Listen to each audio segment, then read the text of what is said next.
Hello and welcome to another edition of Around the Best Town. I'm your host, Woodbridge Mayor John McCormac, and we're here today to show you again why we're the best town around. I'm joined by Peter Barcelona from our health department, who is the conscience of food drives and dealing with food insecurity in Woodbridge Township.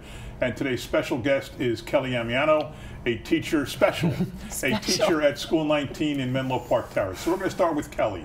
So you have been there for how many years? 36 years. 36 years. Same grade the whole time? No. Bounced around different grades? 6th grade, 1st grade, 2nd grade, 3rd grade. Okay, so you came to me and us not long ago with an idea about people in need, students in need in your school. Start with that. Tell me how you determine that. And okay, so do you want the bags that I do weekly or the box? Tell me how you knew there was a problem to begin with. Okay, so the children at School 19 were asking if they could take the extra produce that was left over from lunch. And then I started expanding on that, and we started filling bags with the leftover food that the children had already taken, and we started a sharing table at our building. So I saw the need, and we started, and I researched that there was a sharing table in a lot of other school districts. So I started it in mine, and anybody, whether they're free, reduced, or they pay for, sometimes they don't like everything that's in their meal. So they will leave, an apple, or they'll leave the carrots, and we have it on a table, and other children can go up and take that. And then I took that from there, and I started the ball running with the people on the weekends is when they really needed the food, because they are food sensitive. Do other schools in our district do what you do with the sharing table? I don't know. That's interesting. Some do. Some do? Yes, some do. Yep. That ought to be required. So then you know that there's the need. Now you're thinking about weekends. How do you get food to the kids on the weekends? Keep going. So what we do is we save everything. There's boxes in our hallway. Linda Treebosser started. We have boxes. And when the children don't want from their breakfast, they go and they put it in the boxes in the hallway if they have a leftover cereal or graham crackers or anything. And Howie Bauer got me bags, and we started seeing the families, because I also do the Toys for Tots and the Coach Drive in our building. So I know the families that could use it. And we also look it up on our records that we have, for free and reduced. You know who's that? And I know who's on there. And then we started filling the bags for them. And we were doing once a week, and we were doing it on Fridays. And then I got involved with the organization Be the Change from Kane University. And I have fresh produce delivered every Thursday. And we started filling produce in there. So with all the cereals and everything, so we do Wednesdays and Fridays that we send the food home for them. Wow, okay. Now take me to the next step with the food boxes. Okay, so the next step is, during the pandemic, everybody had the boxes that they put the books in, and I got Kelly Cazzola, I think she's at Colonial High. I know Kelly, yep. Yeah, so she has a box outside the Health Center. So I had talked to her about it, and she said she gets collections for food there. So I started thinking, well, if we had the box for the books, if we made it bigger, would we be able to put food in it? And Kane University gives me canned goods, but I also have, from Our Lady of Peace, the Columbiettes, they have food drives that they fill our boxes with. I also have confirmation hours that fill the boxes. I also have friends that fill the boxes, people from one-on-one. So there's 3 boxes. The first box is on School 19 property, where the children go past. My class is so excited when they see it and they see the different things in it. And children can put in the box, or they can take from the box. Then I have one where the VFW, who also on New Brunswick Avenue, in Fords, they fill my box on a regular basis with whatever they need. And then the last one is in Sunnyview Oval, I think it's Yes, Hillside Gardens. Yep. So there, and I have angels that fill my boxes for me. Residents so we of are the complex? Residents of the complex. I've had somebody that's been putting baby formula in there. So there's jars of baby food and baby formula on the top shelf for the last 3 weeks. When I go, I fill every Friday. And when I went, there's been formula in there, and I've been spreading the word around to the different families that live there. If anyone knows anybody that has babies, there's formula in there, because the cans are like $45 a can that are in there. And that's an area of Casey that goes to Menlo Park. That goes, and they go, yeah, those are my Sunnyview Oval kids that go there. So those 3 boxes I picked for us because those are the children that I think would be best benefiting from it. And there's 2 more boxes. Right. We've added a box at School 25, right. which I have a staff member at School 25 that alerts me when that box is empty, and that helps fill it as well. Staff members from that school, and then we have volunteers from the food pantry that go there on a weekly basis that fill it. And then the second one will be put at Florida Grove Road Manor, which we're waiting. The other big apartment complex. There's 2 big apartment complexes. Which some of those kids go to 19, some will go to school number 9 at 9. I think they go to 9, They go to 9. Yeah. We don't have them anymore. Okay. Yeah. Okay. It's a grassroots program across the country called the Little Free Pantries or the Mini Pantries. So it's a grassroots program that started several years ago across the country. These little boxes at that point. Obviously, the first one was put at the health center, which our employees help place food in there as well. So it's like take what you need, put in what you need, and it supplements our food pantry, because obviously we have brick and mortar food pantries that serve a particular time in a different place. 11 food pantries serving 1,400 families, but obviously they're not open 24/7. So these boxes allow those families, at off hours, off times, they can go and take what they need, and it allows somebody, if they want to make a simple donation, and put in what they want at that point. So it's a very, very organic grassroots kind of movement that we've started in Woodbridge. And they're empty a lot. Yes. Which means they're being used. Yes. They are, and we refill them on a regular basis. And the ones that I don't know what you guys have, but the 3 things that we seem to have, we need a lot of, is macaroni and cheese, boxes of cereal, and the other thing is Pop-Tarts. I was going to guess Pop-Tarts. Pop-Tarts so I cannot keep in there, and the kids, when they go past, they cheer that there's somebody put Pop-Tarts in our thing. But the children at 19 are very involved with it, and they are they leave food out knowing that the other kids that need it will take it. And to me, you can't teach kindness. I mean, children want to be kind, but when they see that they can help somebody by putting in graham crackers or their leftover cereal, it makes them feel good because they know they're helping somebody who doesn't have food on the weekends. I hope they're frosted strawberry Pop-Tarts. There's, we have all of them in there. So how do the kids deal with the fact, the ones that put the food in, do they know who is taking the food out? Or is it kind of confidential? It's a confidential thing, but what I do is we have the bags on Wednesdays and Fridays, and I have help from Linda Trebosser and Katie Dowd, and Ingrid Bauer also helps, and we pack the bags up and we leave them in the classrooms. The children take them home. We've spoken to bus drivers, we've spoken to parents, and they take them, and then they bring the bags back to me, and then the bags get filled again for Friday. So people know, but they don't really know. Right. So, I mean, it's not like a stigma where the children are like, oh, but they also, the people that get the fresh produce is amazing, and they're so excited. The one girl had her mother hug me because they don't buy real potatoes. So when every week I get different fruits and vegetables, and everybody got a bag of potatoes, and the girl said, I have to hug you, my mom said, because we haven't had potatoes that aren't in a box a long time. And being an Irishman, I know. The fresh produce, I think that's just fantastic when the cans and boxes is what these kids and families are used to, and they get this fresh produce. Tell me about that. So I got involved with Be the Change from Kane University, and they send boxes to me every Thursday. We get about 6 boxes, and it feeds 15 families. That's how much produce is in it. And you said it comes generally the produce comes from the Community Food Bank of New Jersey. So tell me what kind of things you get. We have had, today we got delivered, eggplant was delivered, pineapple was delivered, potatoes, onions, last week we had yams were in there. We've had broccoli. We had the biggest Brussels sprouts I have ever seen. They were like the size of softballs. Wow. Like we didn't even know. We thought it was cabbage because we've had cabbage. So every week it's different things that feeds. But 6 boxes can feed 15 families. That's amazing. Tell me, what about Be the Change? You're an alumnus of Kane.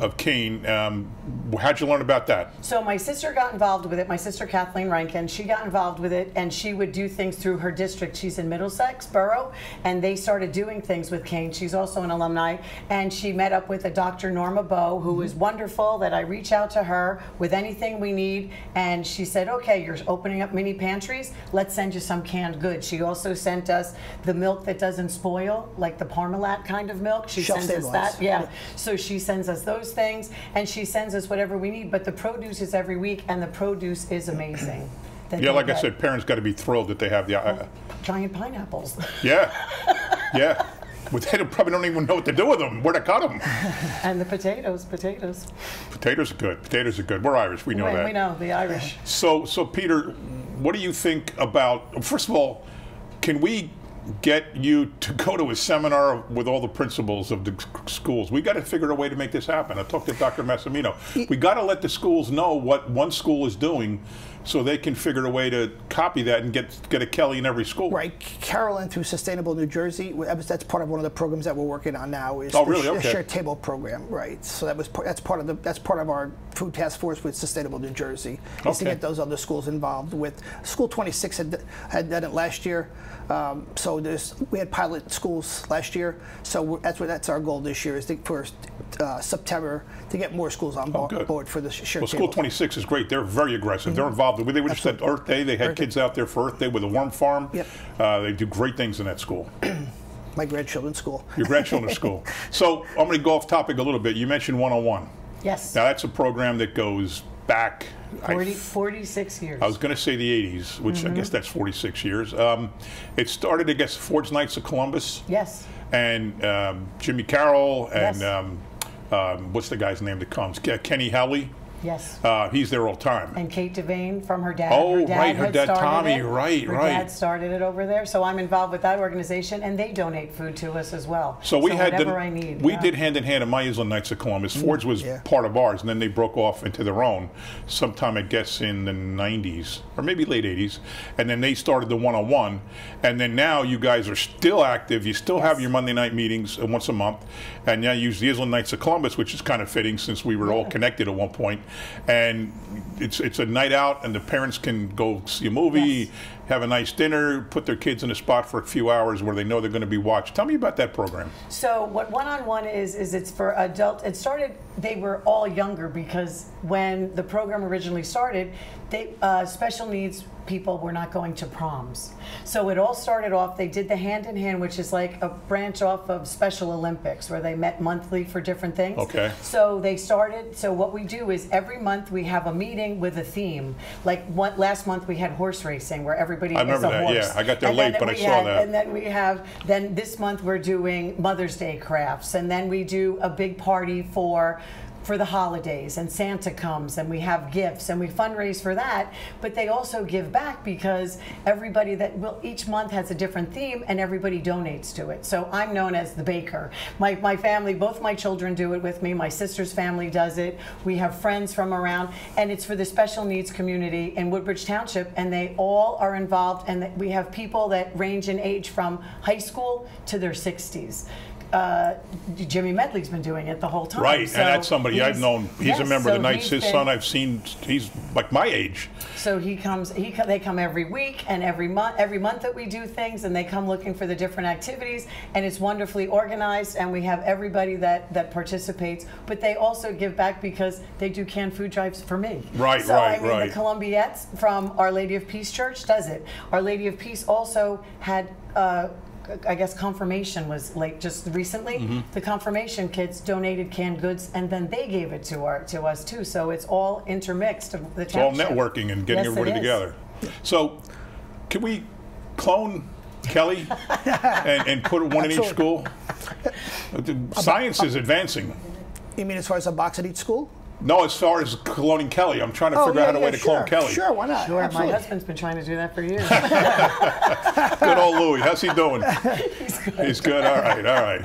Sure. Well, anything else you want to say, Peter, about this? I mean, I'd really like to make sure other schools know about this. Yeah, I think that we'll get the other schools on board with the shared tables. Like I said, some are doing it, and they do it. I had talked to Carolyn in the beginning. She had come to 19. All right. What was it, like Say Hello Day or something you guys came to in the September? Oh, yeah, October? yeah. And she had come into my room to see the boxes where I had everything saved. Yep. And she was asking me questions, and I said it all began with a shared table. Yeah, and that's we brought how it back started. to our sustainable meeting, and that's where the conversation started back in the fall. And you have a whole show with her coming up. We have a whole show They're coming up with following her. Peter around. They're going to do a whole documentary on Peter and everything he does. But this is kind of separate because this is featuring Kelly. But I'm glad you're here to talk about it. We can share the stage. It's okay. But your age has been very difficult to deal with, by the way. But yeah, I mean, it's 29% of people of families in New Jersey that are food insecure, don't have 29%. Don't have access to federal programs based on either their income is too high or probably make too much money. Other circumstances. So I mean, these boxes are actually, like I said, our pantries have set hours, 8 hours a week, different places, different locations. But this is more of like a place where if they need something, go take it right away. Where it's not meant to be a full-blown food pantry, but they can take a few cans, get a protein, get pasta, a pasta sauce pasta. It's a meal for the night at that point. And the food pantries are there to give them supplement. We give them fresh produce, we give them meats, we give them dairy, we give them dry goods. So we try to give them a balanced meal as best we can at that point from the food pantry at that point. But it's a great program. We've seen it before, and I've looked it up over the United States, and I mean they're all over the United States at that point. It's a great program. I always say neighbor helping neighbor at that point. Leave a can, take a can, and like no one knows you're taking a can, because we have one at the health center. We see people coming. If I'm leaving work late, you see people coming, taking something out, and then I'll say to the workers at the health center, say, hey, we need macaroni and cheese in there. Oh, they'll go out and bring it in? Yeah, and so we just supplement. Same thing with 19, a lot of the teachers. And we never would have done it if it wasn't for Margaret Trupa, because Margaret is behind everything that I've ever said to her. How about we? And she said, all right. She says yes right away. And she goes, okay, okay. So, I mean, everybody, it takes a village. It does take a village, because I could never fill everything if it wasn't for the help from everybody that I have. But she's used to public service, because her father was a councilman for a long, long time and a mayor for a 4-year term. So she's used to being around people who help the community. Yeah. So the pandemic, the last thing I'll bring up, the pandemic hasn't helped at all. We went from 600 families, now we say what, 1,400? Yeah, we more than doubled during the pandemic. Even though during the pandemic we had partnered with the Board of Education and had the meals being delivered to the pantry, and then we would take the meals out to the bus stops, drop the meals off. And I think you picked up from that point. I did. Once the kids got back into school, how do we continue that network, and how do we continue that program? But the only problem is now, I think that now that the school lunch program, the free lunch program has ended for everybody. Right. So now the problem is to get those families re-enrolled. I was in a meeting last week in Trenton with Craig Conklin, who supports. Craig that's his baby. Food insecurity is his main issue. I serve Trenton. on a it's amazing what he does. New Jersey working group. He heads that committee with other people from the state, trying to get legislation through.